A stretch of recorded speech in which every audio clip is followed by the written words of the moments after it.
Pers İmparatorluğundan İslam devrimine, binlerce yıllık bir tarihin beşiği olan İran'ı hiç merak ettiniz mi? Sadece 10 saniyede sizi antik dünyanın en güçlü imparatorluklarından birine götüreceğim. Dünyanın en eski medeniyetlerinden birine ev sahipliği yapan bu topraklarda zamanda yolculuğa çıkmaya hazır mısınız? O zaman başlayalım. Her şey milattan önce 550'de Büyük Kiros'un Pers İmparatorluğunu kurmasıyla başladı.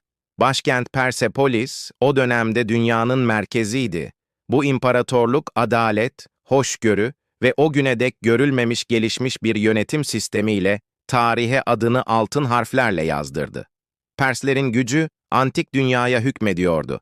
Ancak her güçlü imparatorluğun bir sonu vardır.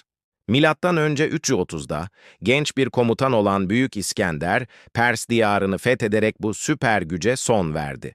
Fakat bu bir yok oluş değildi. Aksine bir dönüşümdü. İran kültürü Helenistik etkiyle harmanlanarak yepyeni bir kimliğe büründü.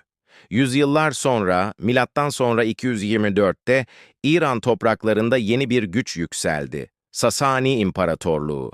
Bu dönem, İran'ın kültürel, sanatsal ve bilimsel açıdan ikinci altın çağı oldu. Zerdüştlük devletin resmi diniydi ve o döneme ait eşsiz Sasani sanatı bugün bile görenleri kendine hayran bırakıyor. Bu imparatorluk, Doğu Roma ile rekabet eden büyük bir güç haline geldi. 601 yılında ise bölgenin kaderini sonsuza dek değiştirecek bir olay yaşandı, Arap fetihleri.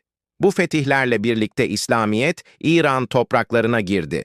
İran halkı zamanla İslam'ı benimsedi ve bölgede Şii mezhebi derin kökler saldı. Bu, İran'ın kültürel ve dini yapısında devrim niteliğinde bir değişimdi. 11. ve 12. yüzyıllara geldiğimizde ise sahneye yeni bir güç çıktı, Selçuklular. Türk kökenli Selçuklular, İran'da hakimiyet kurarak Fars kültürünü Türk ve İslam senteziyle birleştirdi. Bu dönem, mimariden edebiyata kadar pek çok alanda kalıcı izler bıraktı. İran, bu sentezin en parlak merkezlerinden biri haline geldi. Ne yazık ki, bu parlak dönem, doğudan gelen büyük bir tehlikeyle gölgelendi. 13. yüzyıldaki Moğol istilaları, ülkeyi adeta bir harabeye çevirdi. Şehirler yakıldı, yıkıldı ve milyonlarca insan hayatını kaybetti. Ancak İran küllerinden yeniden doğmayı başardı. Moğolların kurduğu İlhanlılar Devleti döneminde ülke toparlandı ve bir kez daha önemli bir bilim ve sanat merkezi haline geldi. Bu direnç, İran tarihinin en belirgin özelliklerinden biridir. 16. yüzyılda Safevi Devleti'nin kurulmasıyla İran tarihinde yepyeni bir sayfa açıldı. Safeviler, Şiiliği resmi mezhep ilan ederek İran'ın bugünkü dini kimliğinin temellerini attı. Bu, sadece dini bir karar değil, aynı zamanda Osmanlı İmparatorluğu'na karşı siyasi bir duruştu. İran'ın modern kültürel yapısı işte bu dönemde şekillenmeye başladı. 18. yüzyıldan itibaren ise Afşarlar ve ardından Kaçar Hanedanı dönemleri yaşandı. Bu süreçte İran, giderek güçlenen Avrupa devletlerinin ve Rusya'nın baskısı altına girdi. Ülke ciddi toprak kayıpları yaşadı ve ekonomik olarak zayıfladı. Bu, İran için zorlu bir modernleşme sancısının başlangıcıydı.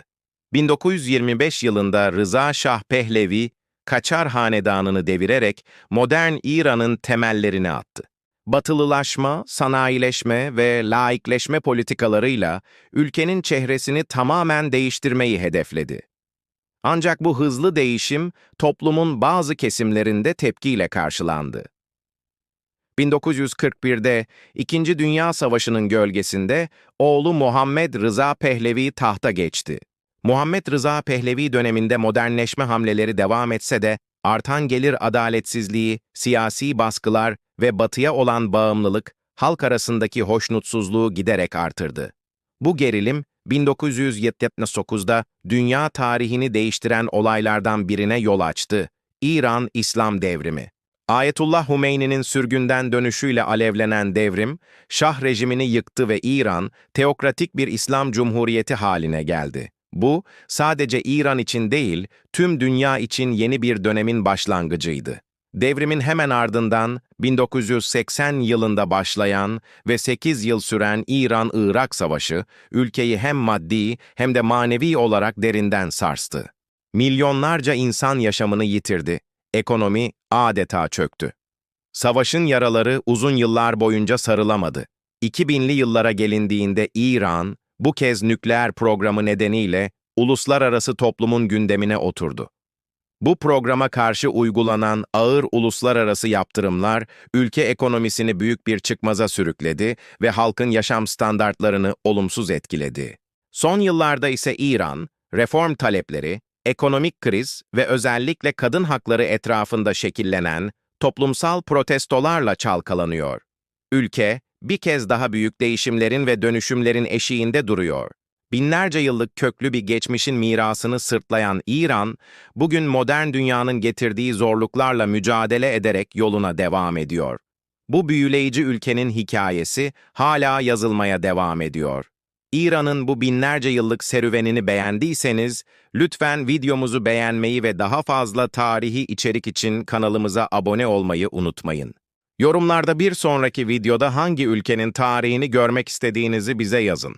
İzlediğiniz için teşekkürler. Bir sonraki videoda görüşmek üzere.